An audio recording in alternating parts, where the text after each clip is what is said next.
তো বলে যে কালামটি পরিবেশন করব মন দিয়ে শুনবেন। যে বিশ্ব নবী দো জাহানের বাদশা যদি না এই দুনিয়ার মধ্যে আসতেন তাহলে আমরা এই নারী জাত কোনোদিনও এই দুনিয়ার মধ্যে আসতাম না। সেই জাহেলিয়া যুগে যদি কারোর কোনো কন্যা সন্তান হতো তাহলে সেই কন্যা সন্তান জীবন্ত কবর দিয়ে দিত। যখন বিশ্ব নবী দো জাহানের বাদশা এই দুনিয়ার মধ্যে আসলেন সেদিন থেকে এই নারী জাত এই দুনিয়ার মধ্যে সম্মান করা শুরু করলেন।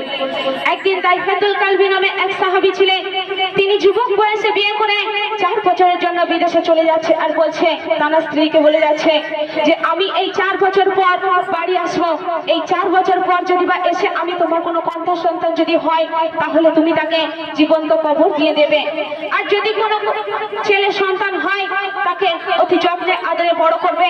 আমি এই 4 বছর পরে বিদেশ থেকে ফিরে এসে আমি সবাইকে দেখাবো। তারপরে কি করছে শুনবেন। আপু তোমার কাছে আমি চাই না কিছু,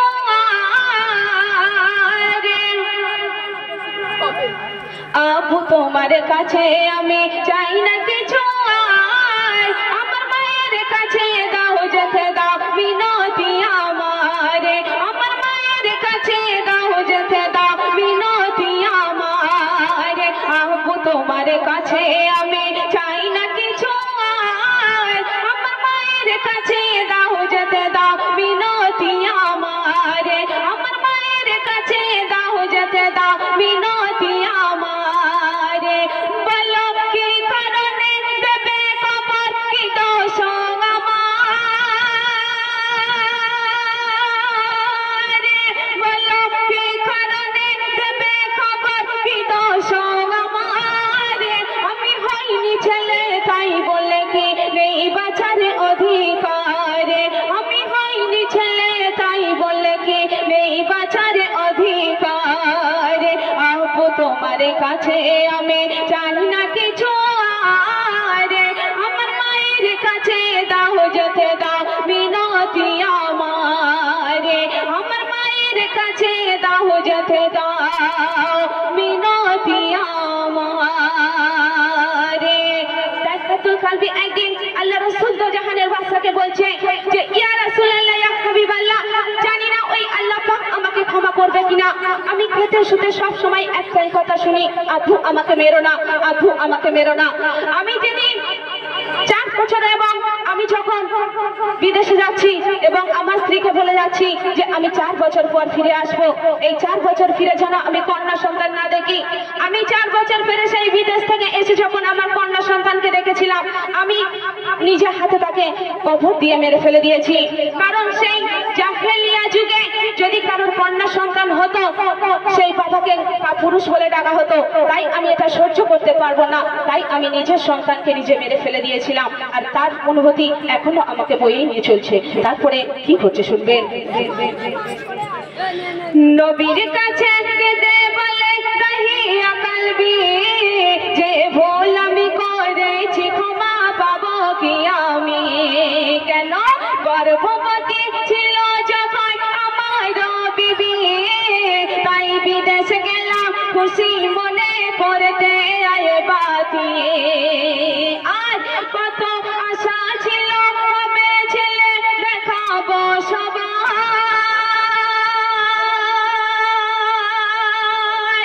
কত আশা ছিল হবে ছেলে দেখাবো সবার, আমি দেশে ফিরে দেখিলাম আমারই কন্যা রে, আমি দেশে ফিরে দেখিলাম আমারই কন্যা, আপু তোমার কাছে আমি চাই না কিছু, আর আমার মায়ের কাছে দাও যেতে দাও মিনতি আমারে, আমার মায়ের কাছে দাও যেতে দাও মিনতি আমারে।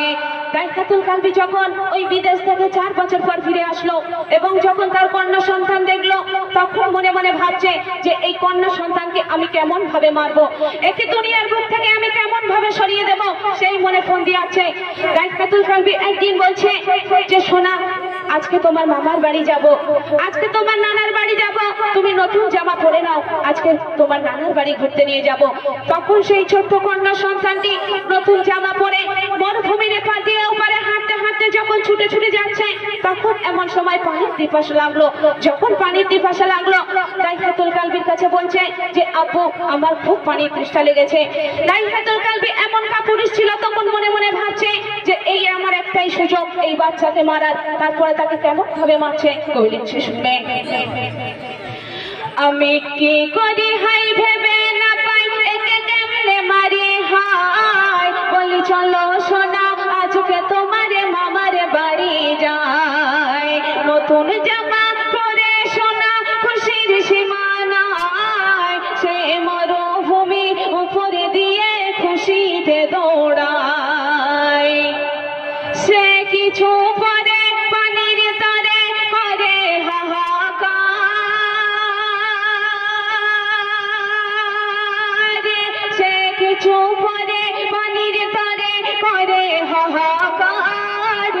আমি সুযোগ বুঝে ভাবিলাম কবরে খুলিবারে, আমি সুযোগ বুঝে ভাবিলাম কবরে খুলিবারে।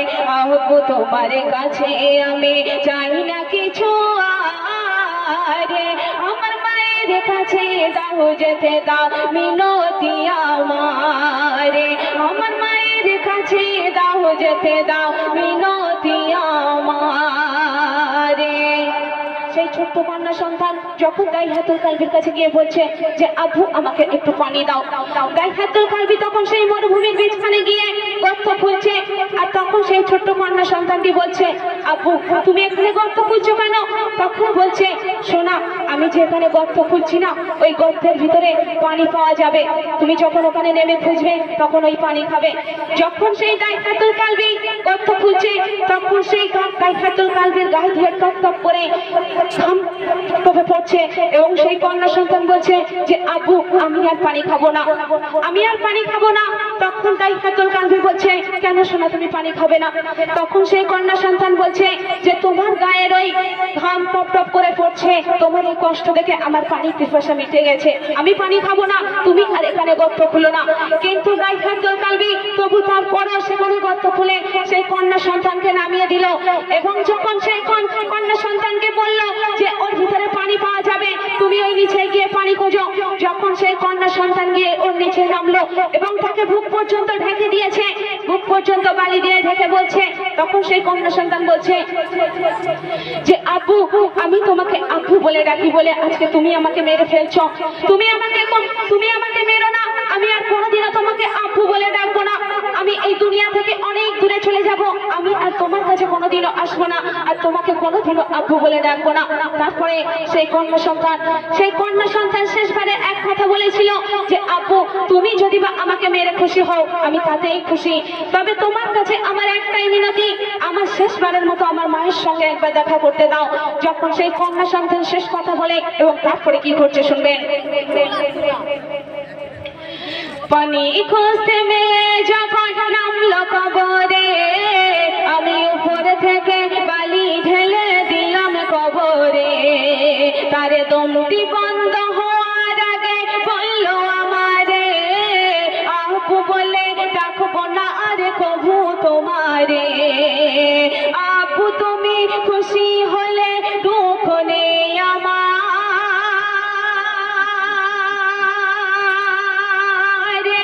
আব্বু তুমি খুশি হলে দুঃখ নেই আমার, শুধু একটিবারের জন্য মাকে দেখিতে দাও, শুধু একটিবারের জন্য মাকে দেখিতে দাও, আব্বু তোমার কাছে আমি চাই না কিছু আরে, আমার মায়ের কাছে দাও যেতে দাও মিনতি আমারে, আমার মায়ের কাছে দাও যেতে দাও মিনতি আমারে।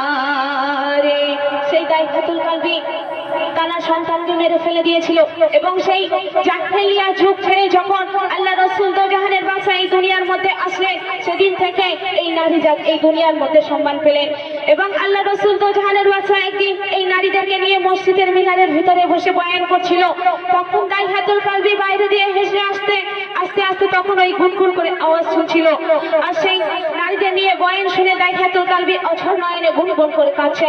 তখন আল্লাহ রাসূল দোজাহানের বাদশা বলেছিলেন যে দাইহাতুল কালবি, তুমি এমন ভাবে কেন কাঁদছো? দাইহাতুল কালবি এক কথা বলেছিল যে ইয়া রাসূলুল্লাহ, ইয়া হাবিবাল্লাহ, জানি না ওই আল্লাহ পাক আমাকে ক্ষমা করবে কিনা, জানি না ওই আল্লাহ পাক আমাকে ক্ষমা করবে কিনা। আমি খেতে শুতে সব সময় একটাই কথা শুনি, আব্বু আমাকে মেরো না, আব্বু আমাকে মেরো না। আমি আমার ছোট্ট কন্যা সন্তানকে এই দুনিয়ার মুখ থেকে সরিয়ে নিয়েছিলাম, সেদিন থেকে আমি সব সময় এই একটাই কথা শুনি। এই সব কথা শুনে বিশ্ব নবী দোজাহানের বাদশা তিনি বলেছে যে দাইহাতুল কালবি, তুমি ঈমান এনে মুসলিম হয়েছো ঠিকই। আল্লাহ রাসূল দোজাহানের বাদশা অঝর নয়নে কাঁদছে আর বলছে এই সব কথা শুনে যে তুমি ঈমান এনে মুসলিম হয়েছো ঠিকই। বিশ্ব নবী দোজাহানের বাদশা বলেছে যে তুমি ঈমান এনে মুসলিম হয়েছো ঠিকই এবং তুমি সাহাবী, তবে আমার থেকে দূরে থাকবে এই আরজি আমি তোমাকে বললাম। তুমি আমার সামনে কোনোদিনও আসবে না, জানি না ওই আল্লাহ পাক তোমাকে ক্ষমা করবে কিনা, তবু তুমি আমার থেকে দূরে থাকবে। শেষ কথায় নবী কি লিখছে শুনবেন। দয়ার নবী কেঁদে বলে তাহিয়া কালবি, তোমার ক্ষমা করবে কিনা আল্লাহ রবি। তুমি ঈমান এনে মুসলিম হয়েছো সাহাবী, তবু আমার থেকে থাকবে দূরে জানাইয়ে আরজি। বলে সাইফুদ্দিন আমিনী নারীর বড় সমাদর,